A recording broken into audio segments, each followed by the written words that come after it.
क्या सरेंडर याचिका को लेकर कोई फैसला हो पाता है? बहुत बहुत शुक्रिया लुमस इस तमाम जानकारी के लिए। लेकिन आगे बढ़ते हैं और अगली खबर का रुख करते हैं। एक बार फिर पाकिस्तान की ड्रोन वाली साजिश हो गई, वो नाकाम होती हुई नजर आई है। लगातार पाकिस्तान ड्रोन के जरिए ड्रग भेजने की कोशिश कर रहा है, ड्रोन के माध्यम से ड्रग्स की तस्करी कर रहा है, लेकिन बीएसएफ ने ड्रोन को मार गिराने में सफलता हासिल की है। ड्रोन से ड्रग्स की खेप भी बरामद हो चुकी है। करीब 2.5 किलो ड्रग्स जो है वो बरामद की गई है।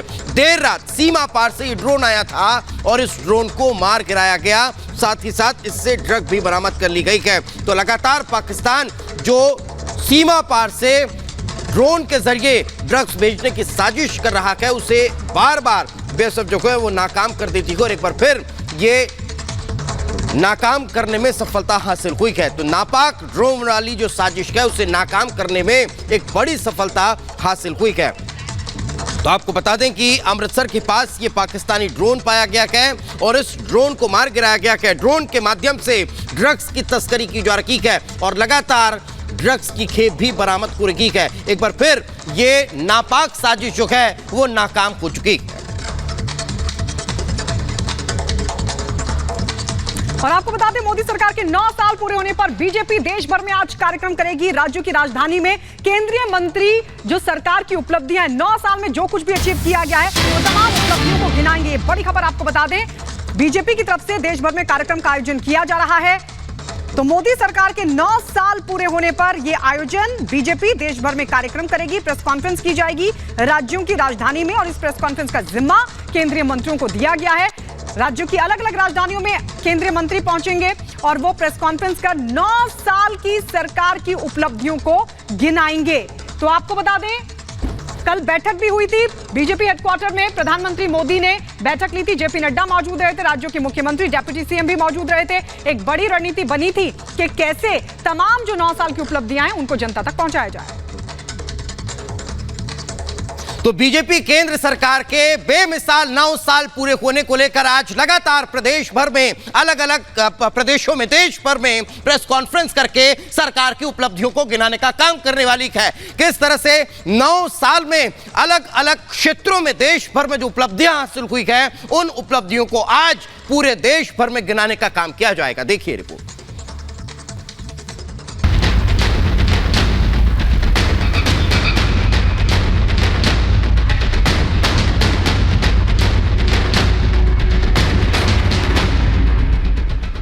देश में एक बार फिर से कमल खिलाने के लिए बीजेपी ने दांव चल दिया है। 2024 में फिर से मोदी सरकार बनाने की तैयारी शुरू हो गई। संसद के उद्घाटन के बाद प्रधानमंत्री मोदी ने बीजेपी शासित राज्यों के सभी सीएम और डिप्टी सीएम के साथ बीजेपी मुख्यालय में बैठक की, जहां सभी ने अपने अपने राज्यों में हो रहे विकास कार्यों की रिपोर्ट प्रधानमंत्री को दी और फिर मोदी सरकार के 9 साल पूरे होने पर देश भर में होने वाले कार्यक्रम की रूपरेखा तैयार की गई।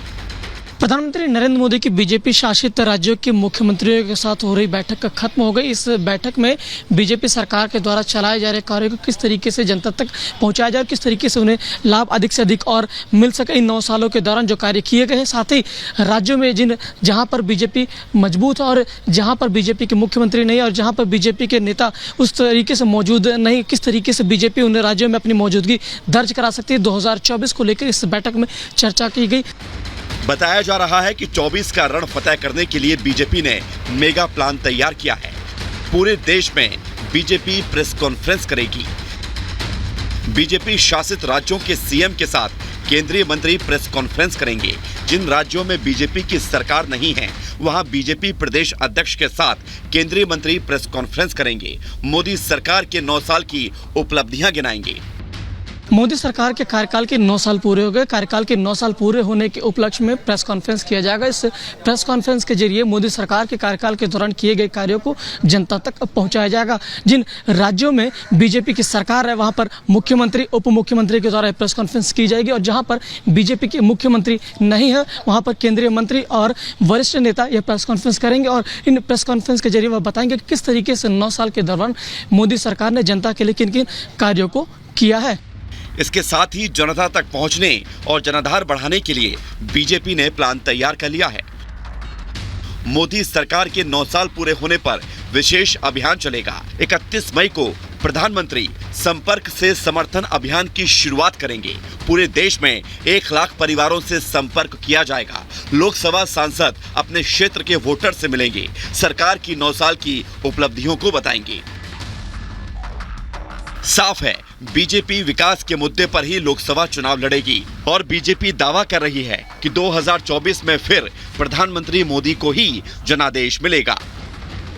सबसे पहले भी जितनी बार उन्होंने इस तरह की आलोचनाएं की थी, उतनी ही बार उनको मुंह की खानी पड़ी। देश ने नरेंद्र मोदी जी को एक बार और अधिक बहुमत के साथ में आशीर्वाद दिया। मुझे लगता है कि अब की एक बार फिर देश की जनता नरेंद्र मोदी जी के नेतृत्व में आस्था व्यक्त करते हुए भारत का नेतृत्व उन्हें फिर सौंपने का मानस बना चुके हैं। अब राहुल गांधी की टिप्पणी को कौन गंभीरता से लेता?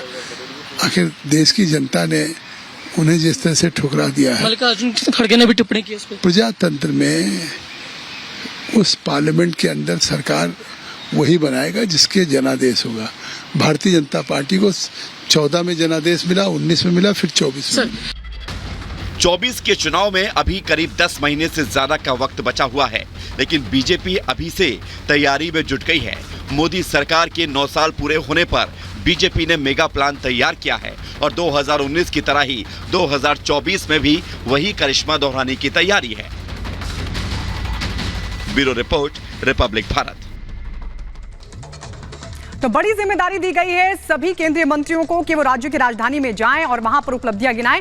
आपको बता दें, मोदी सरकार के 9 साल, निर्मला सीतारमण मुंबई में जाएंगी और वहां पर प्रेस कॉन्फ्रेंस करेंगी। इसके अलावा केंद्रीय मंत्री हरदीप सिंह पुरी को जिम्मेदारी लखनऊ की दी गई है, वो लखनऊ में प्रेस कॉन्फ्रेंस करेंगे। इसके अलावा अनुराग ठाकुर अहमदाबाद में जाकर पीसी करेंगे, यानी प्रेस कॉन्फ्रेंस करेंगे और मोदी सरकार के 9 साल की उपलब्धियों को गिनाएंगे। मोदी सरकार की उपलब्धियां क्या है, आपको बता दें कि किस तरीके से 47 करोड़ से ज्यादा जनधन खाते खोले गए, ये एक बड़ा अचीवमेंट मोदी सरकार के खाते में। इसके अलावा आपको बता दें, बीमा कवर 44.6 करोड़ लोगों को बीमा कवर दिया गया है। ये हम आपको बता रहे हैं कि आखिर 9 साल में कितने कमाल मोदी सरकार की तरफ से किए गए हैं। इसके अलावा आपको ये भी बता दें कि ग्रामीण घरों में पीने का पानी भी पहुंचाया गया और साथ ही आपको यह भी बता दें कि कैसी करिश्माई नीति बनाई गई कि 9 साल में वर्ल्ड लीडर बनकर उभरा है भारत। और ये तमाम जो हम आपको दिखा रहे हैं, 11.7 घरों को टॉयलेट मिला है, यानी वहां पर टॉयलेट का निर्माण कराया गया। मोदी सरकार का यह भी एक बड़ा अचीवमेंट है। 9.6 करोड़ एलपीजी कनेक्शन घर घर तक पहुंचाए गए। इसके अलावा यह भी आपको बता दें कि 11.4 करोड़ किसानों को किसान निधि का फायदा भी मोदी सरकार के इस कार्यकाल में दिया गया है। 220 करोड़ कोविड टीकाकरण का जो बड़ा अचीवमेंट है, जो बड़ी उपलब्धि है, वो भी मोदी सरकार के इस 9 साल के कार्यकाल में गिनी जाएगी। इसके अलावा 80 करोड़ लोगों को मुफ्त अनाज का जो एक बड़ा डिसीजन दिया गया था, जो डिसीजन लिया गया था, उससे गरीब लोगों को फायदा हुआ है। 80 करोड़ लोगों को मुफ्त अनाज देने की योजना भी सरकार की तरफ से चलाई गई और यह भी एक बड़ी उपलब्धि। ये तमाम जो उपलब्धियां हैं वो सरकार की तरफ से अब गिनाई जाएगी। अब तमाम जो केंद्रीय मंत्री हैं वो राज्यों की राजधानी में पीसी करने वाले हैं। लेकिन अगली बड़ी खबर क्या है, क्योंकि किस तरीके से ये 9 साल धमाकेदार रहे, ये आपको बताएंगे दीपेश। बिल्कुल गायत्री, तो जिस तरह से आपने 9 साल की उपलब्धियों को गिनाया, अब हम उन 9 साल में कितने जोरदार काम हुए हैं वो जरा दर्शकों को बता देते हैं। अगर आप अर्थव्यवस्था के लिहाज से बात करेंगे तो 2014 में जो अर्थव्यवस्था है वो कम नजर आ रही थी, वो थी 112 लाख करोड़ रुपए, लेकिन वो 2023 में लगभग 272 लाख करोड़ रुपए के करीब पहुंच गई। अर्थव्यवस्था के अलावा अगर सालाना आय का जिक्र करें तो 2014 में ये सालाना आय जो है वो 80,000 रुपए हुआ करती थी, लेकिन 2023 तक पहुंचकर वो 1,70,000 के करीब पहुंच चुकी है, यानी सालाना आय में भी बढ़ोतरी हुई है। विदेशी मुद्रा भंडार का अगर जिक्र किया जाए तो 2014 में लगभग 18.28 लाख करोड़ रुपीस थी, लेकिन 2023 का जिक्र करें तो वो 49.26 लाख करोड़ रुपए पर जा पहुंची है। एक्सपोर्ट का अगर जिक्र किया जाए तो 2014 में 19.05 लाख करोड़ था, लेकिन 2023 में 36 लाख करोड़ से ज्यादा हो चुका है। बजट का जिक्र कर लिया जाए तो फिर यह बजट में भी बढ़ोतरी हुई है। 2014 का अगर जिक्र किया जाए तो 79,451 करोड़, लेकिन 2023 में 1.12 लाख करोड़ रुपए पर पहुंच गया। यूनिवर्सिटीज देख लीजिए, 2014 में 723 थी, लेकिन 2023 का आते आते 1,113 पहुंच चुकी है। शिक्षक का जिक्र करें तो 82.69 लाख थे, लेकिन अब 95.07 लाख पहुंच चुके हैं। तो लगातार बढ़ रहा है। स्वास्थ्य बजट देख लीजिए, पहले 37,330 करोड़ हुआ करता था, लेकिन अब 89,155 लाख करोड़ रुपए पहुंच चुका है।